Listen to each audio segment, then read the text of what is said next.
Hola, ¿cómo están? Mi nombre es Laura Beatriz Montes de Oca Barrera. Soy investigadora del Instituto de Investigaciones Sociales de la UNAM. Como lo mencionamos en la presentación del proyecto Etnografía en tiempos de COVID, la cual también está disponible en el canal de YouTube del Instituto, en esta serie de entrevistas nos interesa conocer la forma en que otros investigadores, otros alumnos, otros docentes están transformando sus procederes metodológicos debido al confinamiento y al distanciamiento social que estamos viviendo por el COVID-19. En la entrevista de hoy nos acompaña la maestra Andrea García Becerra. La maestra García es antropóloga por la Universidad de Antioquia y maestra en estudios de género por la Universidad Nacional de Colombia. Actualmente es profesora asistente del Departamento de Antropología de la Pontificia Universidad Javeriana en Bogotá, Colombia. Realiza sus estudios doctorales en Ciencias Sociales en Flaxo, Argentina, donde desarrolla su tesis doctoral, la cual se titula de éxodos y retornos, campesinado, género y migración en los Santanderes colombianos. Desde marzo pasado, Andrea está confinada en los territorios rurales del norte de los Andes colombianos. Ahí estaba justamente cuando empezó la cuarentena y desde ahí ha venido haciendo trabajo con las campesinas y campesinos en la zona. También se ha dedicado a arreglar jardines, huertas, criar ganado, ayudarles a cuidar los bosques, las fuentes de agua, pero también sigue haciendo trabajo etnográfico. Mientras, al mismo tiempo, revisa archivos históricos y antropológicos relacionados justamente con su tema de investigación. Y es precisamente sobre esta experiencia es que queremos platicar con ella. En esta ocasión también está con nosotros la maestra Ana Carolina Gómez Rojas, quien es colaboradora de este proyecto y juntas vamos a realizar la entrevista con Andrea. Muchísimas gracias, Andrea. Bienvenida a este espacio. Y pues quisiera empezar con algunas preguntas relacionadas con la experiencia que estás viviendo actualmente. ¿Cómo es que estás desarrollando tu trabajo de campo desde marzo, pensando en que, bueno, te quedaste ahí un poco atrapada en el confinamiento? Platícanos al respecto. Sí, bueno, Laura, Ana Carolina, gracias por la invitación a este espacio de pensar nuestras metodologías etnográficas, nuestros procesos de construcción de información, de construcción eh, de datos en campo. Sí estaba realizando un acercamiento preliminar a mi trabajo de campo etnográfico en marzo y quedé atrapada por el confinamiento en los Santanderes, en el municipio de Gonzaga. Estoy haciendo un trabajo etnográfico en dos contextos rurales, en Gonzaga y en Pamplona, y quedé atrapada en uno de ellos, en Gonzaga. Son contextos cercanos, entonces ahora estoy en Pamplona. Y la, la, el desafío ha sido, creo que, muy grande eh, en estos meses. El desafío fundamental ha consistido en adaptar la mirada etnográfica a los contextos de confinamiento, de encierro, a enfocar también la mirada etnográfica en las dinámicas que estas políticas biopolíticas de confinamiento implican. Y también creo que ha sido una invitación a la recursividad, a la imaginación, a los múltiples lenguajes que la misma etnografía quizá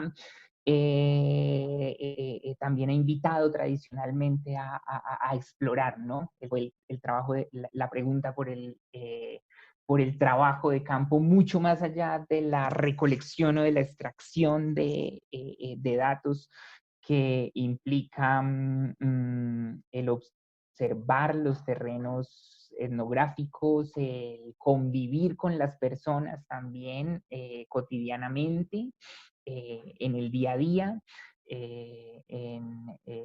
los contextos donde se hace etnografía, y también explorar otros lenguajes, creo yo, ¿no? Explorar otros lenguajes, explorar otras escrituras, otras lecturas. Yo planteé el año pasado, en la construcción de mi proyecto de tesis doctoral, una etnografía de los éxodos y los retornos, de los recorridos por el espacio, de la migración y los recorridos de lo rural a lo urbano, del urbano a lo rural, del retorno. Yo planteé una etnografía de la cercanía, la conversación, el encuentro. Planeé actividades, talleres, conversatorios, cocinadas colectivas, parrillas colectivas con muchas personas en las que quería recolectar información, compartir espacios como una parrilla, por ejemplo. Y claramente todo esto tuvo que cambiar, ha tenido que modificarse, y creo que ha sido una invitación también a redireccionar las metodologías, a reorganizar los momentos de construcción de información, a pensar también con otros métodos como los archivos, como la literatura también, ¿no? Un poco también como algo que creo que me ha pasado con esta experiencia de hacer una etnografía en tiempos de COVID. También ha sido como una invitación a, a observar de otro modo, a observar mucho más que a preguntar. Y creo que eso tiene mucho que ver con las lógicas etnográficas, con las epistemes etnográficas y con las técnicas etnográficas de observación. Observación de contextos, observación de cotidianidades, observación de dinámicas, observación de prácticas, observación de espacios. He tenido que observar mucho, observar en silencio muchas veces, observar desde la distancia. Y implica también una pregunta por las formas de escritura, las formas de registro de esa información que se observa. Andrea, justamente retomando esto que acabas de decir, quisiéramos escucharte más al respecto porque inicialmente podríamos pensar que estás haciendo al quedarte confinada con los sujetos, las campesinas y campesinos que estudias, pues que estás haciendo etnografía tradicional, pues porque de todas formas estás con ellos, presente, observándolos, pero es distinto la forma, estás diciéndonos, la forma en que los observas, muchas veces en silencio, los momentos en que registras, la forma en que estás registrando. Quisiéramos que nos contaras un poco más por qué es diferente a pesar de que estás con ellos en campo, ese registro y esa forma de estar con ellos, con ellas y de registrar lo que está pasando. ¿Qué es lo que está marcando entonces la diferencia con otras formas en que te habías acercado antes a las comunidades en este confinamiento? Claramente no es posible en estos momentos, pese a estar en el campo, pese a estar en el terreno etnográfico, no es posible una etnografía tradicional, no es posible una etnografía como la pensábamos antes del COVID, no es posible una etnografía desde la cercanía, el encuentro, el compartir. No es posible, no es posible una etnografía desde las técnicas que la estábamos, desde las técnicas que utilizábamos antes. No es posible ni una etnografía tradicional, ni una etnografía feminista, creo yo. como la pensábamos, ¿no? Es muy diferente. La experiencia de campo en momentos de COVID es muy, muy diferente. No es fácil recorrer el espacio, no es fácil entrar en los contextos cotidianos de distintas familias, no es fácil ir de las fincas a los pueblos, a las ciudades, no es fácil regresar de las ciudades a las fincas. Es imposible casi hacerlo en estos momentos. Hay también en los lugares donde hago trabajo de campo, hay cierres muy fuertes porque estaba en un contexto donde no hay casos de COVID en Onzaga, entonces el cierre de fronteras municipales es muy fuerte y estoy en unos territorios rurales donde tampoco hay casos de COVID, entonces el cierre es muy fuerte, ver una persona extraña es aún genera bastante desconfianza. Bueno, ya se han empezado a abrir algunas cosas y, y sí, hay que reorganizar el lugar de la etnógrafa, el lugar de la etnografía, el lugar desde donde se hace etnografía.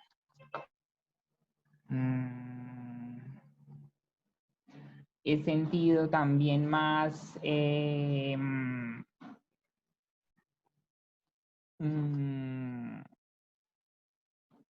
es algo que me gusta mucho y lo estaba pensando antes de empezar con esta charla. He sentido en mi etnografía muchos momentos de soledad también, de estar sola observando, de estar sola registrando, de estar sola pensando.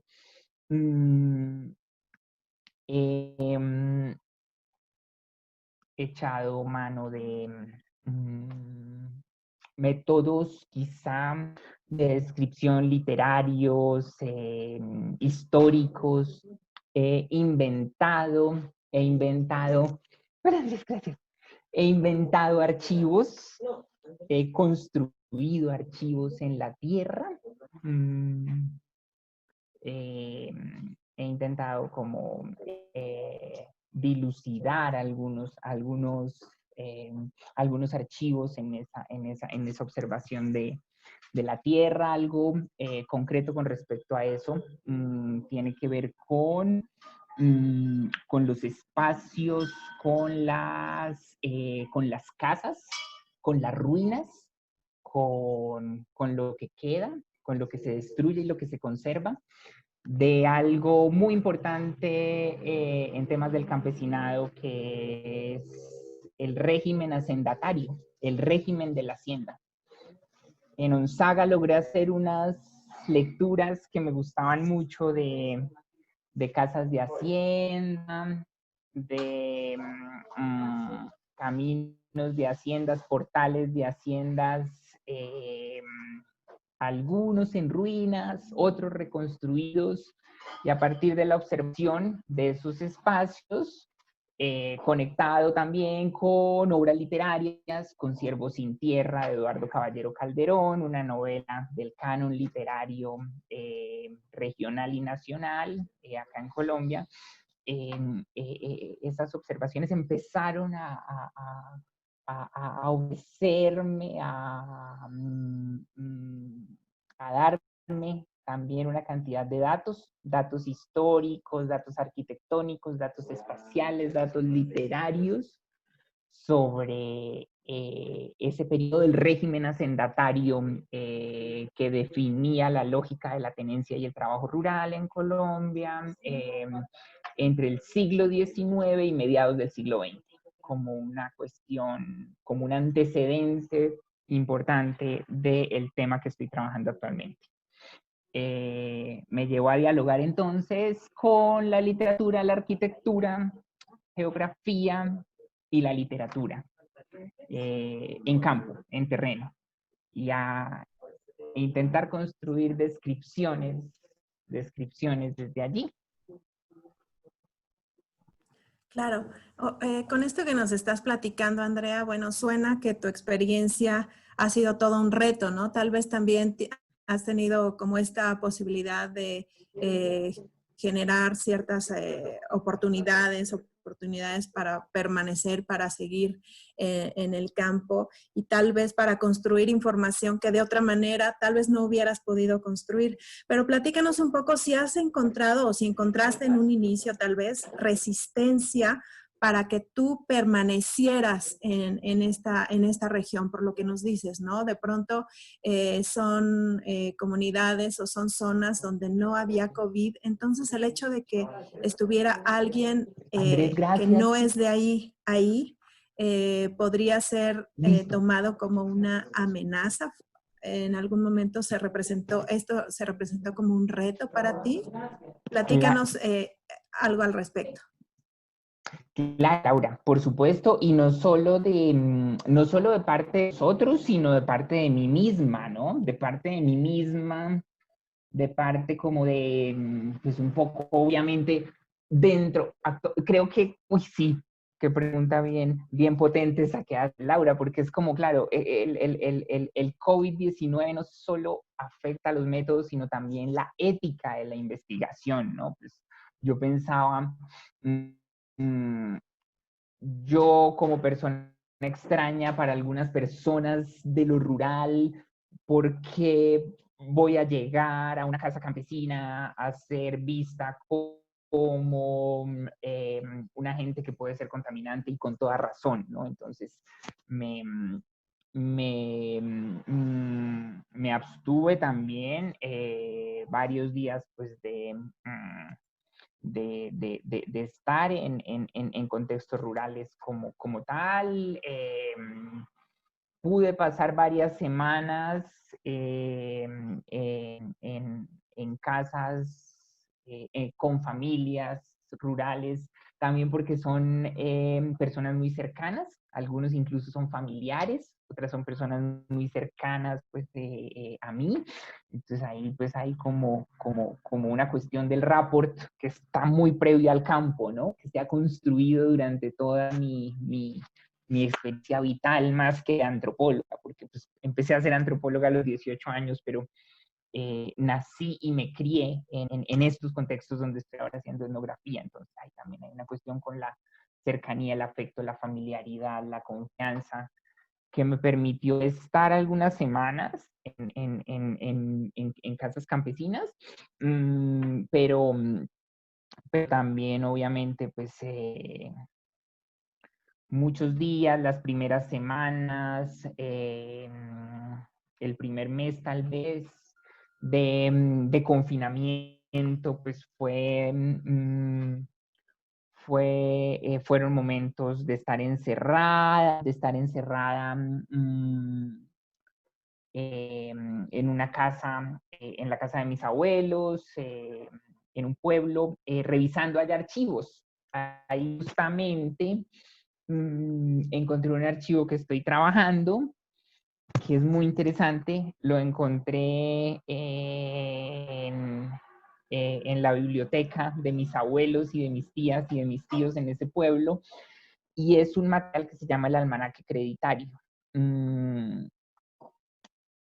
Explorar esos archivos fue también como una necesidad de la pandemia, ¿no? Estaba encerrada en un pueblo, en una casa pues con algún material pues que exploré y encontré estos archivos, una publicación anual, el almanaque creditario.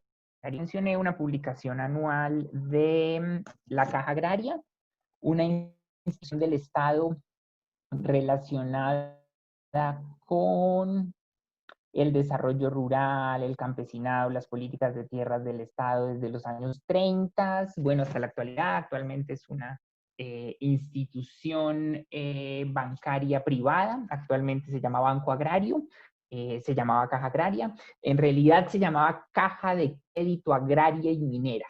Caja de Crédito Agrario y Minero, perdón. Caja de Crédito Agrario, Industrial y Minero.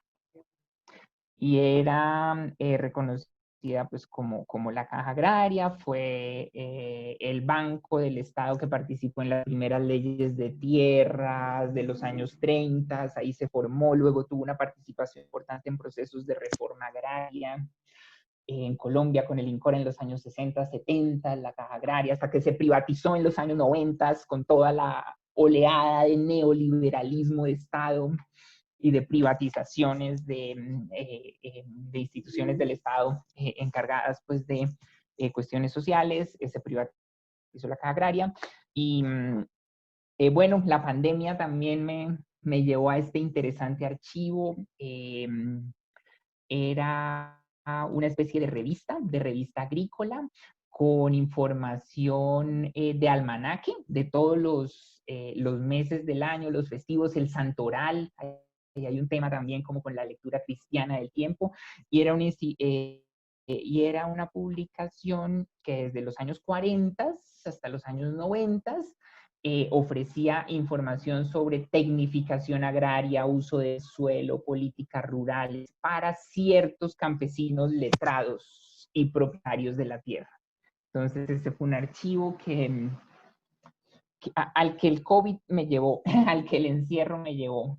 Y también la novela que les mencioné de Eduardo Caballero Calderón, una novela de mediados del siglo XX, una obra literaria de Eduardo Caballero Calderón que se llama Ciervo sin Tierra. Es una obra que se desarrolla en la región en la que yo estoy trabajando. Retomando esta experiencia que nos cuentas de los archivos y de cómo los archivos te ayudaron a superar esa resistencia, estuvimos mirando con Laura el ejercicio que hiciste sobre ensayo visual con Diana Ojeda, que pues, está muy interesante, es una propuesta distinta, y queríamos justamente que nos contaras entonces cuál crees que es el potencial de las imágenes, las fotografías y de los archivos que como ustedes decían en el texto, pueden convertirse no solo en fuente histórica, sino en campo etnográfico, esas mismas imágenes y ese mismo acercamiento. ¿Cómo narrarías esta experiencia, además sumado a lo que estás viviendo en el confinamiento? Claro, sí, claro, que pienso todo el tiempo en ese trabajo que hicimos con Diana Ojeda sobre representaciones visuales, autorrepresentaciones gráficas en cómic del movimiento campesino de la costa Caribe. Y sí, se trata un poco de pensar estas imágenes, estas revistas como campo etnográfico, de pensarlas como espacios de la interpretación, de pensarlas como textualidades etnográficas, volviendo un poco a Geertz, pensándolas también desde perspectivas de la etnografía feminista, pensándolas como construcciones atravesadas por modelos de género, tecnología y género, movimiento campesino y género, lucha por la tierra y género, todo esto atravesando estas cuestiones. Pero además de lo que decimos, además de estas imágenes como terreno etnográfico, también pienso en los objetos como terreno etnográfico, ¿no? Pienso siempre en un objeto que es el machete. Es un objeto, una herramienta que también es una representación simbólica de género, el campesino con machete, como representación de la lucha por la tierra, el campesino hombre con machete, y también el campesino con machete hombre como representación de la violencia sociopolítica en Colombia en los años 40 y 50, que perdura más o menos hasta la actualidad, hasta las actuales violencias, aunque ahora hay otras representaciones que han reemplazado al machete, que son algunos fusiles y, bueno, otras cuestiones como la motosierra, quizá. Pienso en el machete también como qué pasa cuando este machete empuñan las mujeres, ¿no? Las mujeres campesinas, qué pasa tanto en la representación de los movimientos campesinos como en la cotidianidad del campesinado. ¿Qué pasa cuando quien empuña el machete es la mujer, ¿no? También. Porque obviamente pues la mujer está ahí, la mujer campesina está también ahí con el machete. Entonces este objeto me parece un objeto relevante, un objeto archivo muy interesante, un objeto literario, un objeto histórico, un objeto trágico también, una herramienta de la colonización campesina. Ahorita estoy viviendo en una finca. Estoy retornando a una finca. Yo me crié en esa finca cuando estaba muy pequeña, cuando tenía 3 años, vivía allá aproximadamente 3 años con mis padres en esta finca durante toda mi juventud, mi infancia, juventud, adolescencia. He estado vinculada a este lugar, es una finca acá en Pamplona, estoy viviendo allá y en una finca es fundamental el machete, ¿no? Para organizar un poco de leña, para organizar el jardín, para organizar un camino, para darle un poco de pasto a las vacas, para darle un poco de hierba a los conejos. Y claro, yo creo que la etnografía histórica, los diálogos entre antropología e historia, los diálogos entre archivo y etnografía emergen de una manera muy fuerte también durante el encierro y la pandemia. Al menos me ha pasado eso un poco en el terreno. Sí, oye, qué interesante esto que nos estás platicando, Andrea, sobre la forma en que estás repensando o la situación en la que estás viviendo te está haciendo repensar el campo etnográfico y también la forma en que la otra investigación que nos estás reseñando te ha permitido pensar en objetos como estos terrenos etnográficos, en objetos o en imágenes como estas situaciones etnográficas. Yo creo que eso puede dar también muchas pistas para otros investigadores o para otros alumnos que están interesados en seguir haciendo trabajo etnográfico a pesar de la situación del COVID-19 que nos ha puesto pues en casa, que nos ha generado distancia social y por lo tanto muchas veces nos ha impedido hacer trabajo de campo como usualmente lo veníamos haciendo. Y en ese sentido, para empezar a cerrar nuestra conversación, Andrea, quisiera que nos plantearas una reflexión sobre cómo te imaginas que hubieras podido haber hecho tú tu investigación o poder seguir haciendo tu investigación si no hubieras tenido la posibilidad de quedarte en este espacio donde finalmente sí estás haciendo trabajo de campo con las poblaciones, obviamente tomando todas las medidas que ya, o asumiendo los retos que te ha implicado hacer este trabajo de campo, no tradicional, pero sí, bueno, cercano de alguna manera al terreno. Pero ¿cómo te hubieras imaginado, cómo te imaginas si no hubieras podido tener esa posibilidad de estar ahí? Y te pregunto eso porque, bueno, a manera de recomendación, ¿qué le dirías a otros estudiantes que justamente están en un escenario en donde por estar en ese confinamiento no pueden acercarse a los terrenos etnográficos, a ese campo? ¿Qué les podrías decir al respecto? Yo los invitaría, creo que yo hubiera hecho lo mismo, los invitaría a la literatura, ¿no? Exploremos la literatura, exploremos, así parezca aburrida y tonta, pero hay cosas muy interesantes en la literatura. Exploremos archivos familiares también, exploremos genealogías propias que pueden llevarnos a conexiones con el campo, qué sé yo, no sé. Si estamos conversando en la casa o por estos medios virtuales con nuestra familia, con nuestros parientes mayores, de pronto explorar por ahí conexiones con el campo.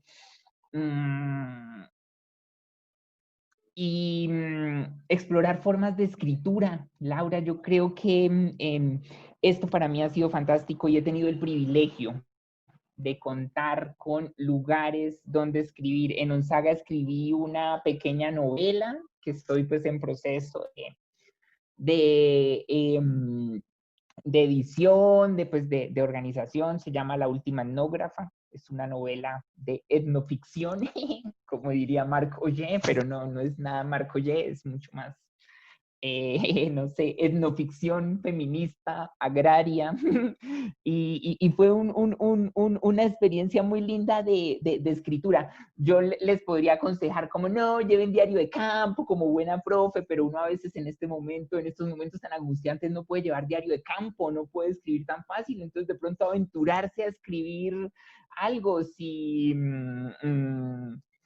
les suena y si los conecta, si las conecta el diario de campo, escribir diario de campo. Para escribir diario de campo podemos estar encerrados, confinados, nos pueden prohibir tajantemente que nos movamos, que hablemos con las demás personas, pero siempre podemos observar algo, ¿no? Pensar en ese espectro de la observación etnográfica. Pensar en que es una invitación también muy bonita a que no sigamos siendo extractivistas o a que nos sigamos extrayendo información con todas las implicaciones que este término extractivismo tiene con la madre naturaleza, con la minería, con la agroindustria, pero también con la etnografía, porque a veces cuando hacemos etnografía, no hacemos etnografía, sino hacemos extracción de información, y esto es, en términos éticos, en términos humanos, también es súper problemático. Entonces estamos descansando un poquito de la extracción de información. No vamos a hacer encuestas, no vamos a hacer entrevistas, no vamos a hacer grupos focales. Eso va a ser maravilloso. La etnografía tenía que descansar, las comunidades tenían que descansar. Entonces va a ser un respiro, un descanso de ese extractivismo de información, va a ser un momento para la reflexión. Organicemos archivos. Me acuerdo en el doctorado nos pusieron a leer a Wright Mills, la imaginación sociológica. La imaginación sociológica es un texto muy bonito donde habla de los archivos. Quizás es un momento interesante para usar la imaginación sociológica, antropológica, etnográfica, feminista, literaria. Sí, yo creo que la invitación sería como asumir esto de la observación etnográfica, esto de observación como un espectro amplio, ¿no? Observamos muchísimas cosas, observamos con los sentidos también, observamos con el tacto, observamos con nuestras experiencias de cautiverio, observamos desde la puerta, observamos desde la ventana, observamos desde un corredor de la finca.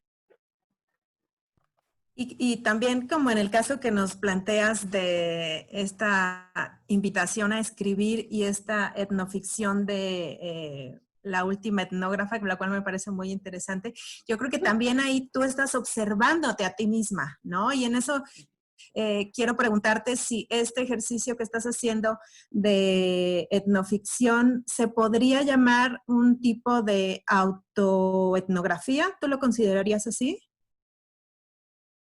Yo creo que tiene elementos autoetnográficos totales, sí, pese al desprestigio de la autoetnografía, tiene completamente, no sé si técnicas, aproximaciones, dimensiones autoetnográficas, claro, no sé una autoetnografía, precisamente, no se queda en una autobiografía tampoco, no es narrarse a sí misma, de pronto sí es narrarse muchas veces lo que uno desearía de sí misma. En ese sentido, ahí uno es un sujeto en devenir y un sujeto que se está construyendo y no el sujeto cerrado de la autobiografía. Pero sí es una práctica de subjetividad, de intersubjetividades. Es una práctica a veces de soledad y de silencio. Estoy también desde hace un par de años explorando estas cuestiones ignacianas, jesuíticas, que Compañía de Jesús viene construyendo y configurando desde su fundación en el siglo XVI con San Ignacio de Loyola, pues porque soy profesora de una universidad jesuita y porque he tenido contacto también pues con jesuitas y con espacios de pedagogías, espiritualidades jesuitas. Entonces, claro, también estas experiencias de escritura son experiencias de soledad, de silencio, de experiencias espirituales o de meditación en ocasiones. Claro, ahí hay una cuestión de subjetividad, subjetividades, intersubjetividades en juego. Yo creo que también muy importante, ¿no? Y que enseña montones, creo, que ojalá enseñe montones. Bueno, uno nunca aprende lo realmente importante, pero como que uno intenta por ahí también aprender cosas vitales. Pues al menos no desesperarse en estos momentos tan difíciles, tan complejos que estamos viviendo, tan inciertos. Claro, sí, sin duda ese es un consejo sumamente importante, ¿no? Para todos los que estamos tratando de seguir adelante, ya sea en nuestras propias vidas como en nuestras vidas académicas y profesionales, pues no desesperarnos. Y ya en algún otro momento otro de nuestros entrevistados, una entrevistada en particular, nos decía, bueno, pues esto no va a ser algo permanente, ¿no? Va a terminar en algún momento. Obviamente sí nos va a implicar muchos cambios, lo cual está muy bien, ¿no? También es importante de pronto cambiar, renovarnos, refrescarnos. Y bueno, Andrea, yo creo que todo lo que nos has platicado el día de hoy, tus experiencias, tus aprendizajes, han sido muy ricos y seguramente van a ser muy interesantes para colegas, para estudiantes y para todo el público que pues esté interesado justamente en hacer etnografía. ¿Algo más que nos quieras compartir para cerrar la entrevista? Algo más, no, lo que tú decías al final también lo pienso mucho y pues estamos en un momento de cambios, estamos en un momento supremamente difícil para muchas personas, pero, pero en ocasiones estos cambios también implican espacios y posibilidades. En mi caso,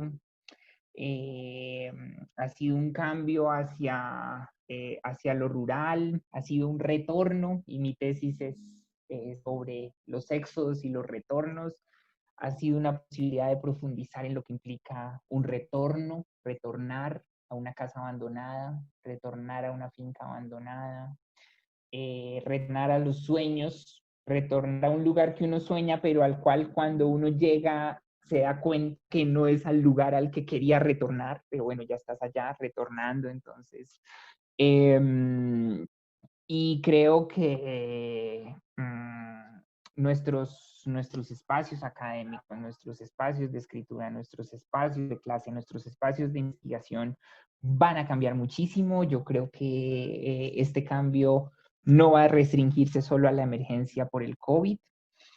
Y bueno, esto me permite soñar con seguir habitando en la finca en la que estoy, con la posibilidad de pronto en un par de años, cuando regrese de mi doctorado, de poder dictar clases desde allá, investigar desde allá, eh, no tener que volver a vivir en una ciudad, sino poder de pronto explorar otros espacios. Es posible que después de esta pandemia algunas personas en lo rural estemos conectadas a Internet y a la tecnología. Estamos en ese proceso también, muy difícil.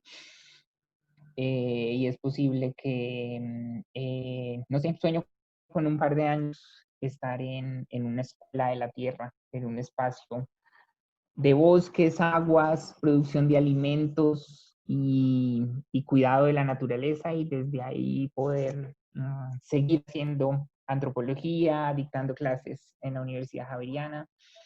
eh, y, y pienso que eso en mi proyecto de vida puede ser un efecto positivo de esta gran crisis, de esta pandemia, de esta experiencia de muerte, soledad y pobreza que estamos viviendo como humanidad. Y pues qué fuerte esto con lo que está cerrando la entrevista, cómo los retos y los aspectos negativos, bueno, no han sido exclusivos, ¿no? Sino que también te quedas con estos sueños, con estos cambios y con esas cosas positivas a futuro, ¿no? Eso es algo como muy importante para mantenernos, yo creo que en pie ahora y para poder seguir nuestro camino, ya te decía, ya sea en la manera, en el campo profesional, en el campo personal, en el campo académico. Entonces, bueno, pues de verdad muchísimas gracias, Andrea, por tu tiempo, por compartir con nosotros tus experiencias, tus aprendizajes. Yo estoy segura que esto que nos compartes va a ser de gran utilidad para todos aquellos que están interesados en seguir haciendo etnografía a pesar de la situación actual que estamos viviendo, o incluso por la misma situación actual en la que estamos viviendo. Entonces, te agradecemos muchísimo, muchísimo, Andrea, por haber estado aquí con nosotros. Bueno, Laura Beatriz, Ana Carolina, gracias por la invitación y gracias por este espacio de pensar estas cuestiones que el tiempo, la naturaleza, la humanidad, la historia y la vida nos impone, ¿no? Entonces, qué lindo ha sido estar acá con ustedes hablando y pensando y reorganizando ideas, que es en lo que estoy hace un par de meses. Ojalá se pueda, ojalá, claro, podamos sacar algo de... Claro que sí, ha sido muy enriquecedor escucharte. Y bueno, por nuestra parte, les invitamos a que sigan las demás entrevistas de la serie Etnografía en tiempos de COVID-19 para conocer la forma en que otras investigadoras e investigadores nos comparten sus perspectivas al respecto. Estas entrevistas, recuerden, están en el canal de YouTube del Instituto de Investigaciones Sociales de la UNAM. Agradecemos el apoyo institucional del Instituto y la asesoría técnica del Departamento de Cómputo y de Difusión del Instituto para realizar esta entrevista. Y junto con la doctora Laura Montes de Oca les damos las gracias y les esperamos en la siguiente entrevista. Hasta la próxima. Muchas gracias, chao.